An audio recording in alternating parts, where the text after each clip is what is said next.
Cet homme n'avait vraiment pas de chance. Il était en âge de se marier, de fonder une famille, de construire sa maison, mais tout ce qu'il entreprenait échouait, si bien qu'il était fort malheureux. Un jour, excédé par toutes ces injustices, il décide d'aller voir la vieille Irma, qui habitait de l'autre côté du village. Elle était connue pour sa sagesse. Arrivé chez elle, il lui confie son malheur et lui dit qu'il aimerait bien changer le cours de sa vie et trouver enfin sa chance. Irma l'écoute avec beaucoup d'attention. Et puis elle lui dit « Ton cas est difficile à traiter. Je n'ai qu'un seul conseil à te donner. Marche jusqu'au fond de la vallée et grimpe au sommet de la colline. Et là, tu verras une grotte. Il faudra y aller. Et dans cette grotte, tu rencontreras le maître des cieux et de la terre, le Tout-Puissant. Lui seul peut t'aider et peut-être te donner ta chance. Je vous remercie, bonne Irma.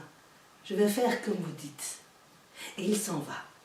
Le baluchon sur le dos, le bâton à la main, un grand chapeau sur la tête, le voilà qui marche sur le chemin. Il traverse la vallée, il arrive dans une forêt sombre, lugubre. Autour de lui, tout est silence.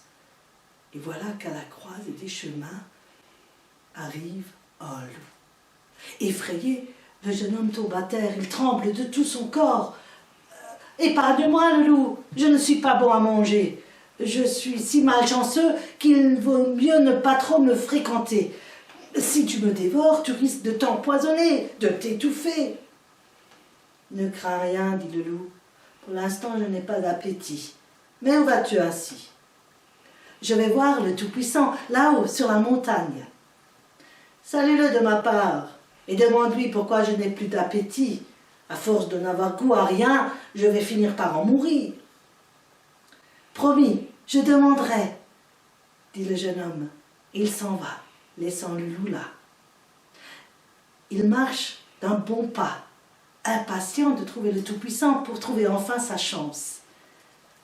Il marche jusqu'à la nuit tombée. Et là, il arrive dans une clairière. Il décide d'y rester pour y passer la nuit. Il est en train de faire un feu tout près d'un petit arbre bien maigre. Il s'apprête à se coucher quand soudain, un bruissement de feuilles se fait entendre. « Qui est là ?» Et le vent lui souffle à l'oreille. « C'est moi, l'arbre. J'ai bien du mal à respirer. Autour de moi, tous les arbres sont robustes, forts. Ils ont tous un feuillage dense. Et moi, je suis tout maigre, tout rabougri. Je me demande bien pourquoi. As-tu la réponse? Je vais voir le Tout-Puissant et je vais lui poser la question. À mon retour, je te donnerai ma réponse. Au revoir. » Si bien que le lendemain, il est parti et il a continué à avancer sur le chemin. Il est arrivé à mi-parcours. Là, sur le sentier qui mène là-haut, il y avait une petite maison. Il s'est approché. Il a vu que le toit était couvert de chaume, quelques tuiles cassées, des fenêtres brisées, des crochets, des volets décrochés, claqués au vent. Alors il s'est avancé, il s'est approché de la porte entr'ouverte et près de la cheminée, il a vu une jeune fille qui était penchée. On dirait qu'elle pleure. « Pourquoi es-tu si triste ?»« Oh, ça, Dieu seul le sait. Je pleure à longueur de journée et je n'en connais pas la raison. Puis-je passer la nuit ici? J'ai si froid. Le voyage est très long et je suis aussi bien fatiguée. Demain, j'irai voir le Tout-Puissant et je lui poserai la question à ton sujet. À mon retour, je te donnerai la réponse. Allons nous coucher, il est déjà tard. Dors bien, la belle, tout ira mieux bientôt. » Le voyageur s'est vite endormi, mais la belle, toujours aussi chagrine, est restée éveillée. Et puis le lendemain, à l'aube, l'homme a continué son chemin. Il est arrivé à la mi-journée tout au sommet de la colline. Et là, il a vu la grotte, il est entré. L'endroit paraît désert, abandonné. Et puis, au fond, il voit un trou. Et de ce trou sort une lumière éblouissante. Quand soudain, une voix s'élève. « Que me vaut ta visite? Quelle est ta demande? »« Ah, Tout-Puissant, Tout-Puissant, je suis venu pour vous chercher et pour vous demander de me donner un peu de chance. Pouvez-vous m'accorder un peu de chance? Je suis si malheureux. » La chance. Pose-moi 3 questions et tu l'auras. Elle est déjà au pays d'où tu viens. Et le jeune homme se rappelle les questions. La première, c'est celle-là. Tu sais, en arrivant, j'ai vu une jeune fille, elle était fort belle et elle pleurait à longueur de journée. Elle ne savait pas pourquoi. Peux-tu me donner la réponse? Cette jeune fille est belle et jeune et elle est en âge de se marier. Il lui faut un mari pour fonder une famille. Deuxième question. J'ai vu un arbre bien malade. Il était tout maigrelet. Quelle a raison? Qu'en est la raison?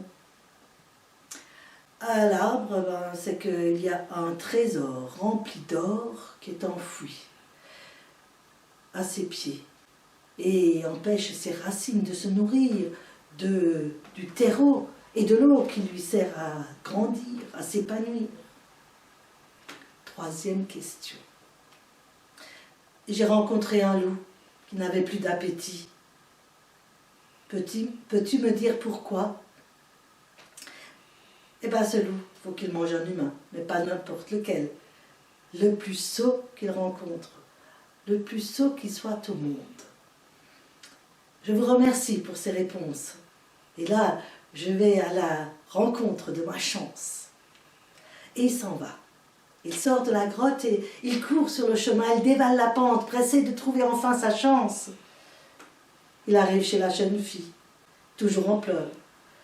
Jeune fille, sèche tes larmes, j'ai la réponse. Figure-toi qu'il te faut un mari pour construire une famille. Alors la jeune fille l'a regardé et lui a dit, ta figure me plaît, reste avec moi, nous serons heureux ensemble. Ah, mais c'est que je n'ai pas le temps, j'ai rendez-vous avec ma chance, elle m'attend. Et il s'en va, laissant la jeune fille toute seule, là, dans sa cabane. Il arrive près de l'arbre. J'ai la réponse. Figure-toi qu'un trésor rempli d'or bloque les racines. Et c'est pourquoi tu n'arrives pas à grandir, à te nourrir. Eh bien, déterre-le, et tu seras riche. Et moi, je serai délivré. Et là, je n'ai pas le temps. J'ai rendez-vous avec ma chance, elle m'attend. Et l'homme s'en va, laissant l'arbre planté là. Il arrive à la croisée des chemins, au cœur de la forêt. Et là, le loup l'attend. Alors, qu'est-ce qu'il a dit, le Tout-Puissant? Il m'a dit que tu devais manger un humain, mais pas n'importe lequel, le plus sot qui soit au monde. Comment le reconnaître? Je n'en sais rien. Je ne fais que répéter les réponses que m'a données le Tout-Puissant, comme je l'ai fait pour la femme et pour l'arbre. La femme? Oui, c'est une jeune fille qui vit là-bas. Elle pleure toute la journée. Aussi, il lui faudrait un mari. Elle voulait m'épouser. Elle voulait que je reste chez elle, mais je n'ai pas le temps. D'ailleurs, pour l'arbre, que s'est-il passé? Eh bien, l'arbre, figure-toi qu'il y a un trésor enfoui sur ses racines qui l'empêche de grandir, de s'épanouir. Il m'a demandé de le déterrer, mais je n'avais pas le temps. D'ailleurs, je ne l'ai toujours pas. Allez, salut la loup. Halte là! Attends un instant. Que penses-tu d'un voyageur qui court après sa chance et qui laisse sur le chemin une belle fille à épouser et un trésor enfoui? Et là, le voyageur réfléchit, c'est un sot. D'ailleurs, je crois bien que c'est le plus grand sot que je n'ai jamais vu de toute ma vie. C'était ses derniers mots. Car le loup a sauté sur lui, l'a croqué à pleines dents et a remercié le bon Dieu d'avoir enfin retrouvé un si bel appétit.